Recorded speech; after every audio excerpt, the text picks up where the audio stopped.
مجھے اس شخص کو آپ کی مجلس میں دیکھ کر حیرت ہو رہی تھی، کیونکہ خدا تعالیٰ سے مجھے اس شخص کو ہند کے فلاں علاقے میں روح قبض کرنے کا حکم ملا تھا، مگر وہ آپ علیہ السلام کی مجلس میں تھا۔ مگر جب میں اس علاقے میں پہنچا تو وہاں موجود تھا جہاں میں نے اس کی روح قبض کر لی۔ ایک بندہ مومن سے ملک الموت کی ملاقات۔ ملک الموت نے اس بندہ مومن سے کہا کہ مجھے تم سے ایک راز کی بات کہنی ہے۔ اس نے کہا کہ ضرور کہو۔ ملک الموت نے کہا کہ میں ملک الموت ہوں۔ اس نے کہا کہ خوش آمدید، آپ سے ملنے کا مجھے شوق تھا۔ ملک الموت نے کہا کہ جو کام تم نے کرنا ہے وہ پورا کر لو۔ اس شخص نے کہا کہ مجھے خدا کی ملاقات سے زیادہ کوئی کام محبوب نہیں، آپ میری روح قبض کر لیں۔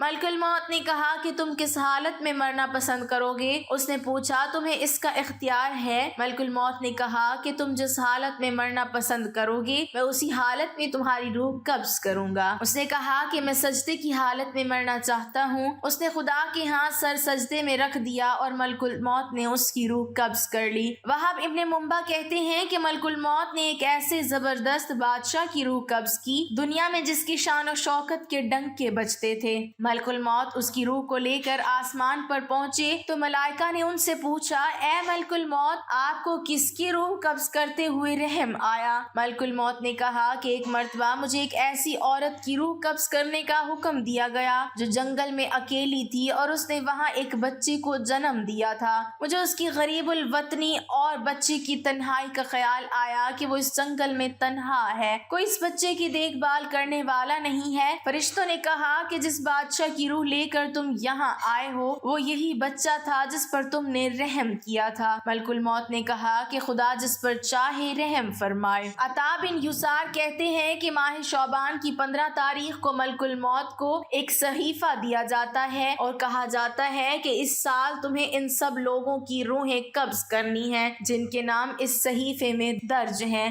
عطا کہتے ہیں انسان نکاح کرتا ہے، مکان تعمیر کرتا ہے، اسے معلوم ہی نہیں ہوتا کہ اس کا نام ملک الموت کے صحیفے میں لکھا جا چکا ہے۔ حضرت حسن بصری رحمۃ اللہ علیہ کہتے ہیں ملک الموت ہر روز 3 مرتبہ تمام گھروں کی تلاشی لیتے ہیں اور ہر اس شخص کی روح قبض کر لیتے ہیں جس نے اپنا رزق وصول کر لیا ہے اور اپنی عمر پوری کر لی ہے۔ جب اس کے گھر والے روتے ہیں تو ملک الموت کہتے ہیں کہ اس نے اپنی عمر پوری کر لی ہے، جب تمہاری عمر بھی پوری ہو جائے گی تو تمہاری روح بھی قبض کرنے آؤں گا۔ حضرت ادریس علیہ السلام کا نام اخلوق ہے۔ آپ حضرت نوح علیہ السلام کے والد کے دادا ہیں۔ حضرت آدم علیہ السلام کے بعد آپ علیہ السلام ہی پہلے رسول ہیں۔ آپ کے والد حضرت شیس بن آدم علیہ السلام ہیں۔ سب سے پہلے جس شخص نے قلم سے لکھا وہ آپ ہی ہیں۔ کپڑوں کے سینے اور سلے ہوئے کپڑے پہننے کی ابتدا بھی آپ ہی سے ہوئی۔ اس سے پہلے لوگ جانوروں کی کھالیں پہنتے تھے۔ سب سے پہلے ہتھیار بنانے والے، ترازو اور پیمانے قائم کرنے والے، علمی نجوم کے حساب میں نظر فرمانے والے بھی آپ علیہ السلام ہیں۔ یہ سب کام آپ علیہ السلام ہی سے شروع ہوئے۔ اللہ تعالیٰ نے آپ علیہ السلام پر 30 صحیفے نازل فرمائے اور آپ اللہ تعالیٰ کی کتابوں کا بکثرت درس دیا کرتے تھے، اس لیے آپ کا لقب ادریس ہو گیا اور آپ کا یہ لقب اس قدر مشہور ہو گیا کہ بہت سے لوگوں کو آپ کا اصل نام معلوم ہی نہیں ہوا۔ قرآن مجید میں آپ کا نام ادریس ہی ذکر کیا گیا ہے۔ آپ کو اللہ تعالیٰ نے آسمان پر اٹھا لیا۔ بخاری مسلم کی حدیث ہے کہ حضور اکرم صلی اللہ علیہ وسلم نے شب معراج حضرت ادریس علیہ السلام کو 4تھے آسمان پر دیکھا۔ حضرت کعب احبار وغیرہ سے مروی ہے، حضرت ادریس علیہ السلام نے ملک الموت سے فرمایا کہ میں موت کا مزہ چکھنا چاہتا ہوں، کیسا ہوتا ہے؟ تم میری روح قبض کر کے دکھاؤ۔ ملک الموت نے اس حکم کی تعمیل کی اور روح قبض کر کے اسی وقت آپ کی طرف لوٹا دی اور آپ زندہ ہو گئے۔ پھر آپ علیہ السلام نے فرمایا کہ آپ مجھے جہنم دکھاؤ تاکہ خوف الہی زیادہ ہو، چنانچہ یہ بھی کیا گیا۔ جہنم کو دیکھ کر آپ علیہ السلام نے داروغہ جہنم سے فرمایا کہ دروازہ کھولو۔ میں اس دروازے سے گزرنا چاہتا ہوں۔ چنانچہ ایسا ہی کیا گیا اور آپ علیہ السلام اس پر سے گزرے۔ پھر آپ نے ملک الموت سے فرمایا کہ مجھے جنت دکھاؤ۔ وہ آپ کو جنت میں لے گئے۔ آپ دروازوں کو کھلوا کر جنت میں داخل ہوئے۔ تھوڑی دیر انتظار کے بعد ملک الموت نے کہا کہ اب آپ اپنے مقام پر تشریف لے چلیے۔ آپ علیہ السلام نے فرمایا کہ اب میں یہاں سے کہیں نہیں جاؤں گا۔ اللہ تعالیٰ نے فرمایا تو میں موت کا مزہ چکھ ہی چکا ہوں، اور اللہ تعالیٰ نے یہ فرمایا کہ ہر شخص کو جہنم پر گزرنا ہے، تو میں گزر چکا ہوں۔ اب میں جنت میں پہنچ گیا ہوں، اور جنت میں پہنچنے والوں کے لیے خداوند قدوس نے یہ فرمایا ہے کہ جنت میں داخل ہونے والے جنت سے نکالے نہیں جائیں گے۔ اب مجھے جنت سے چلنے کے لیے کیوں کہتے ہو؟ اللہ تعالیٰ نے ملک الموت کو وحی بھیجی کہ ادریس علیہ السلام نے جو کچھ کیا میرے اذن سے کیا، اور وہ میرے ہی اذن سے جنت میں داخل ہوئے، لہٰذا تم انہیں چھوڑ دو، وہ جنت ہی میں رہیں گے۔ چنانچہ حضرت ادریس علیہ السلام آسمانوں کے اوپر جنت میں ہیں اور زندہ ہیں۔ حضرت ادریس علیہ السلام کے آسمان پر اٹھائے جانے اور ان کو ملنے والی نعمتوں کا مختصر اور اجمالی تذکرہ قرآن مجید کی سورہ مریم میں ہے، اور کتاب میں حضرت ادریس علیہ السلام کو یاد کرو، بے شک وہ صدیق تھے جو غیب کی خبریں دیتے تھے، اور ہم نے انہیں بلند مقام آسمان پر اٹھا لیا۔ یہ وہ ہیں جن پر اللہ نے انعام فرمایا ہے۔ اولاد آدم کے نبیوں میں سے حضرت ادریس علیہ السلام کے واقعے سے یہ ہدایت کا سبق ملتا ہے کہ اللہ تعالیٰ کا رسولوں اور نبیوں پر کتنا بڑا فضل و کرم اور انعام و کرام ہے، اور اس لیے ہر مسلمان کے لیے واجب المال اور لازم عمل ہے کہ خداوند قدوس کے رسولوں اور نبیوں کی تعظیم و تکریم اور ان کا ادب و احترام رکھے، اور ان کے ذکر و جمیل سے خیر و برکت حاصل کرتا رہے۔ قرآن کی مقدس آیتوں اور حدیثوں میں بار بار خدا کے ان برگزیدہ رسولوں اور نبیوں کا ذکر جمیل اس بات کی دلیل ہے کہ ان بزرگوں کا ذکر خیر اور تذکرہ موجب رحمت اور باعث خیر و برکت ہے۔ اللہ تعالی ہم سب کو اپنے حفظ و امان میں رکھے اور ہمارا خاتمہ ایمان پر فرمائے، آمین۔ ناظرین، کمنٹ باکس میں اللہ تعالیٰ کے 99 ناموں میں سے ایک نام ضرور ٹائپ کریں۔